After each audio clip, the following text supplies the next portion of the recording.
the liberal media, and my Democrat colleagues ought to be ashamed of themselves for the outright lies that they peddled about our investigative work.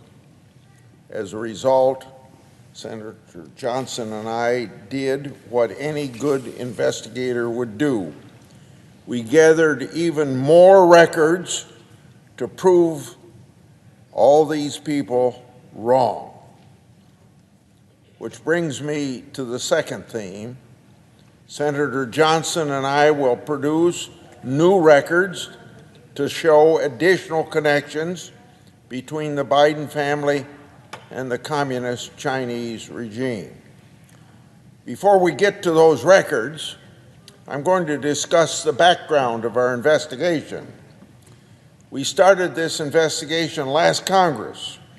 Then I was chairman of the Finance Committee, and at that time, Senator Johnson was chairman of the Homeland Security and Governmental Affairs Committee. It began in August 2019. I started at that time an inquiry into a transaction involving Hunter Biden that was reviewed by the federal government's Committee on Foreign Investment. On September 23, 2020, Senator Johnson and I released our report. On November the 18th, 2020, we released our supplement to that report. Those reports were based in a large part on Obama administration government records and also almost a dozen transcribed interviews of government officials. In both reports, Senator Johnson and I made financial information public that hadn't ever been known before.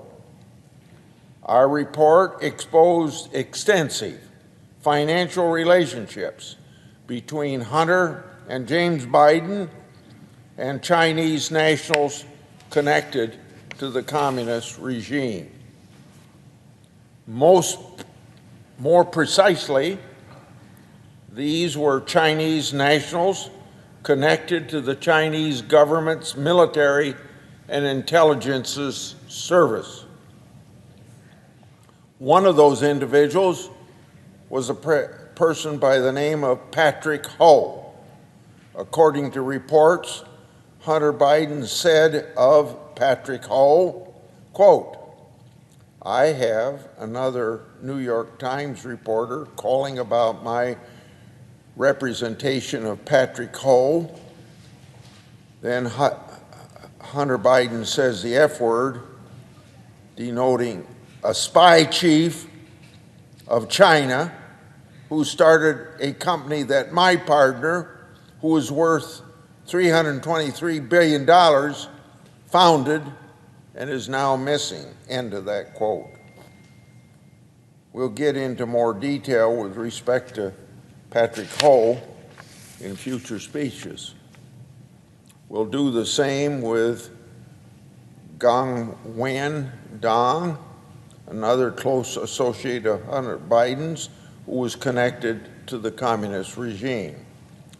Now, Hunter Biden's reference to, quote, "my partner," end quote, is an apparent reference to Yi Jinping.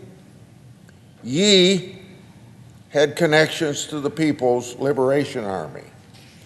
Yi had a company called CEFC, which had multiple variations. Today and in future speeches, Senator Johnson and I will simply refer to that company as CEFC.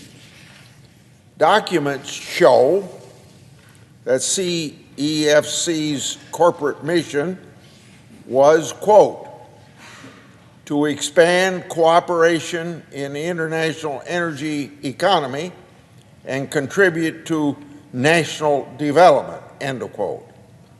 Now let me emphasize that word national in that quote, national development. CEFC existed for the communist state.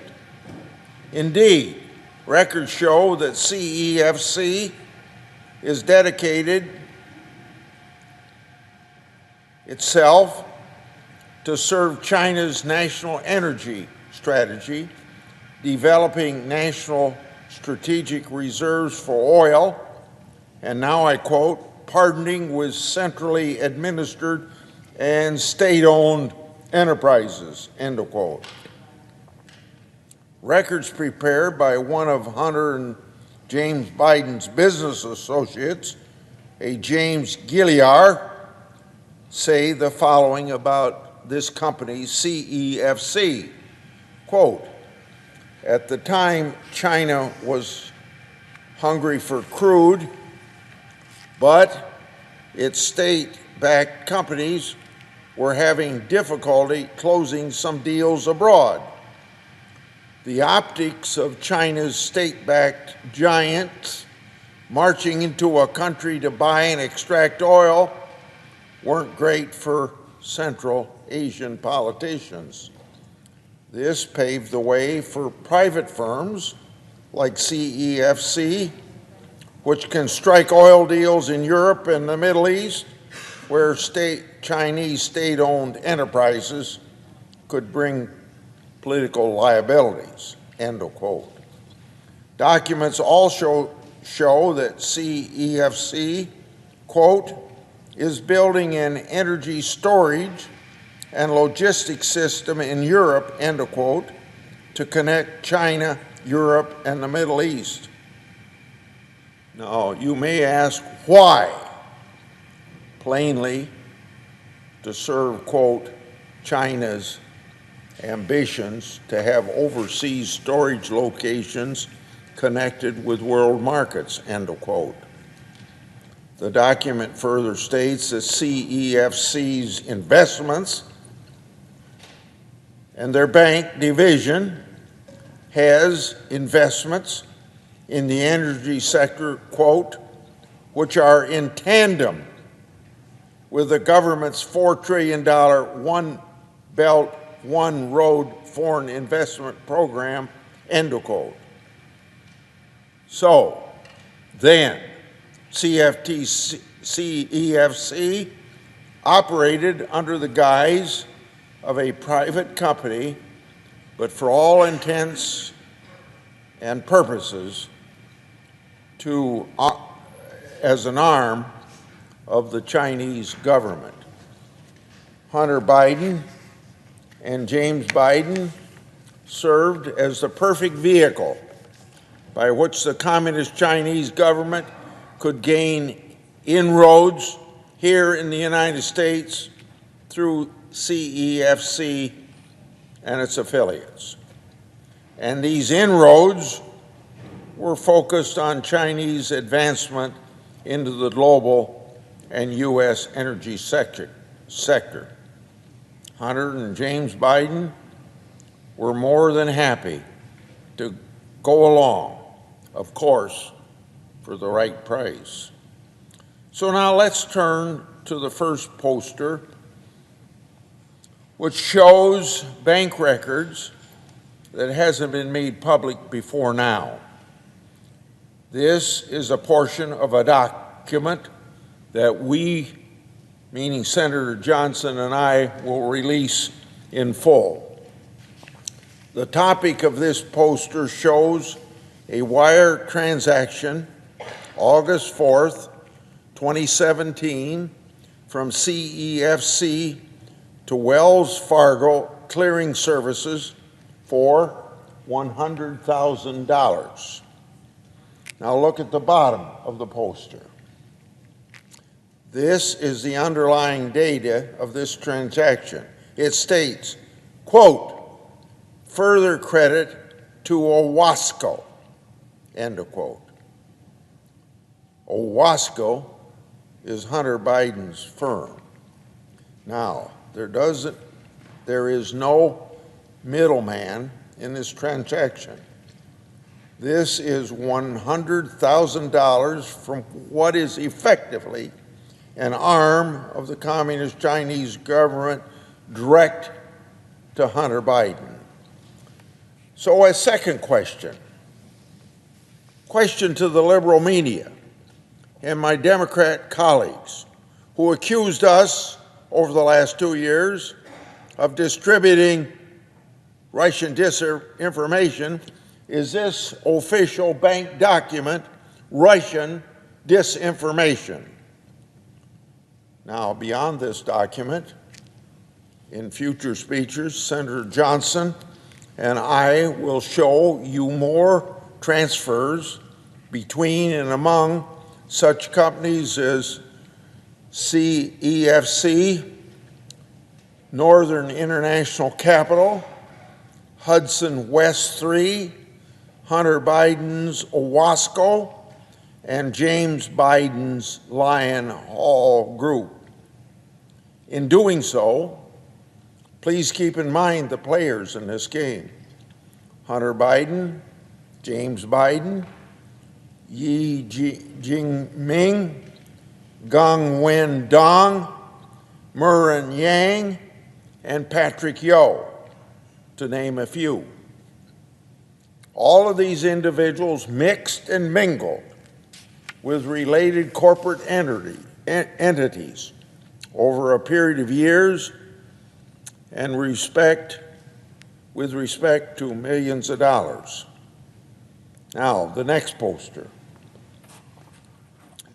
Those connections are illustrated by this second poster, which I made public last November. It's an original bank record with one typographical error and all. Here you have Hunter Biden, Gang Wen-dong, and Mervyn Yang executing an assignment and assumption agreement together. Now, a third question to those who accuse us of disseminating Russian disinformation, so especially to the liberal media, who are the ones who ought to be policing our government system to make sure that everything's done honest. They shouldn't have to have members of Congress giving all this information out. But is this official record Russian disinformation? In our next speeches, we'll show you more records that haven't been seen before. Records that undeniably show strong links between Biden family and Communist China. Today is just a small taste. I'd like to note one thing before Senator Johnson takes over.